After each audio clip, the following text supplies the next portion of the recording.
on Saturdays thrill, college kings clash, chasing that wheel. Sundays bring the pros, big hits, big plays, NFL battles where legends are made. From rivalries fierce to underdog shocks, we break it all down. It's the Blitz and the Block.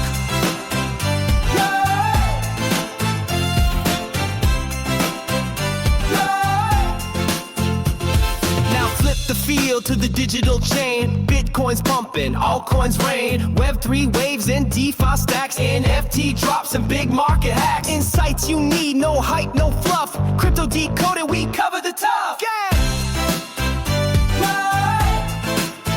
The Blitz and the Block. Where football meets the blockchain. Let's dive in.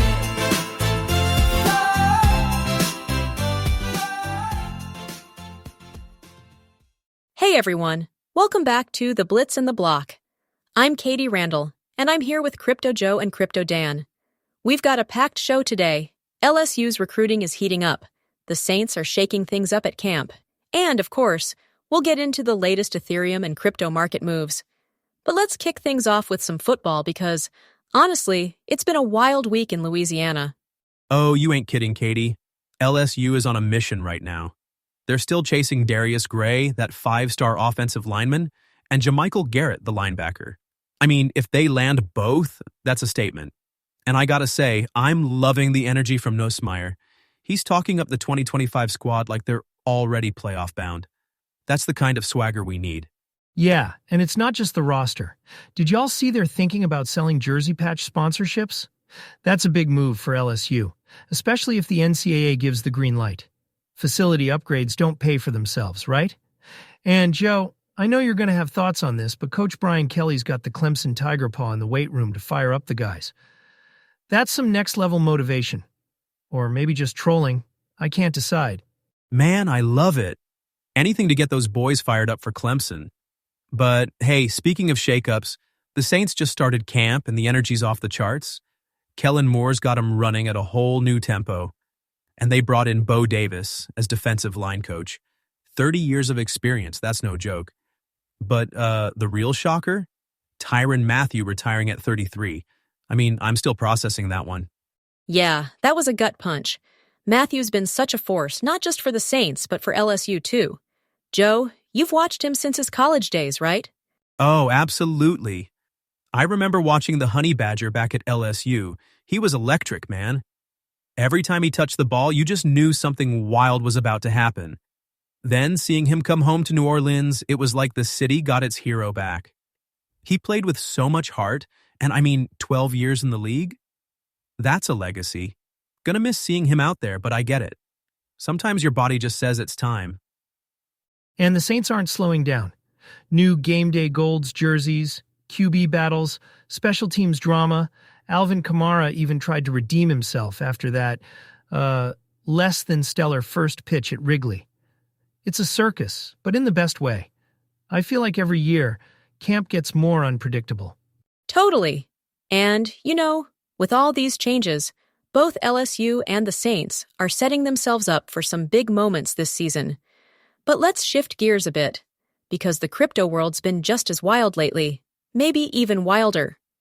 But first, here's a little public service announcement.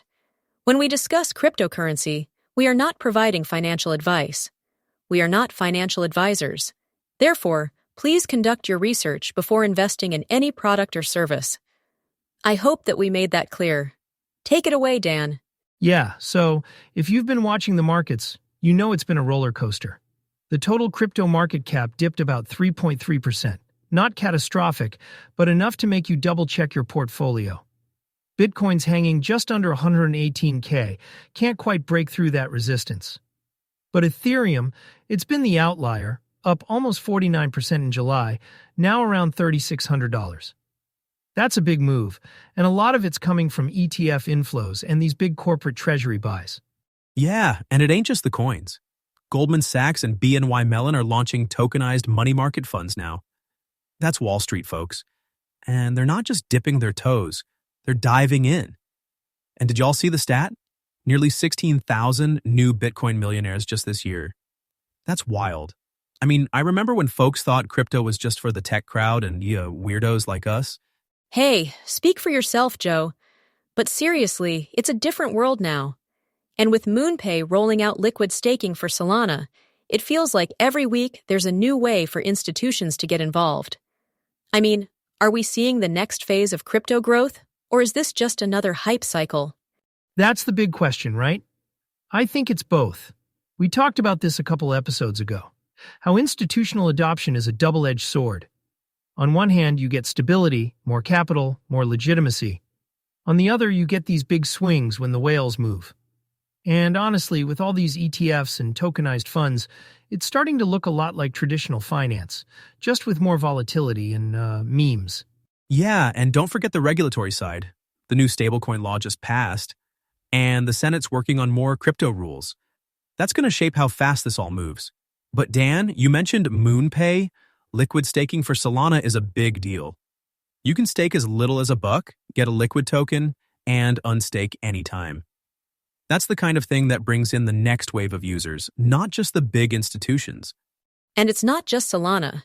Ethereum's seeing these massive treasury buys, SharpLink Gaming, BitMine, all trying to be the biggest Ethereum holders. It's almost like a race. But, with all this money flowing in, it's no wonder we're seeing some congestion on the network. Which, brings us to the next big story. Ethereum's Validator queue jam. Yeah, so if you haven't been following, Ethereum's Validator exit queue is backed up like I-10 at rush hour. Nearly 625,000 Ethereum, about $2.3 billion, waiting to exit. That's the longest wait time on record. Folks are taking profits after that 160% rally, and honestly, who can blame them? It's wild. I remember when staking on Ethereum was like this quiet little corner of crypto. You'd set up your node, maybe talk to a couple nerds on Discord, and that was it. Now it's high drama. Institutions moving millions. Exit queues stretching for days.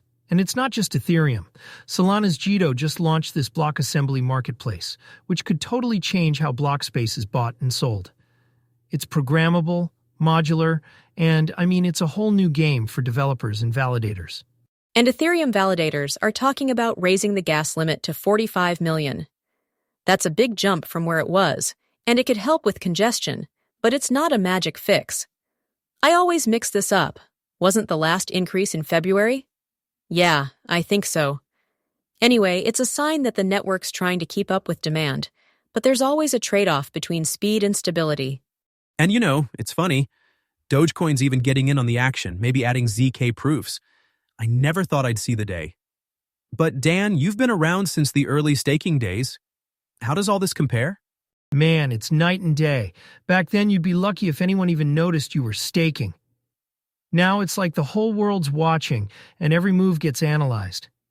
I kind of miss the quiet, but I gotta admit, it's exciting to see how far we've come. The scale, the innovation, it's just a different league now.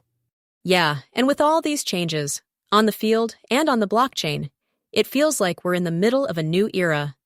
That's all we've got for today, but we'll be back soon with more Gridiron drama and crypto chaos. Joe, Dan, always a pleasure. Always, Katie. Y'all take care, and go Tigers. Catch y'all next time. Don't forget to check your validator queue and your fantasy roster. See you next episode, everyone.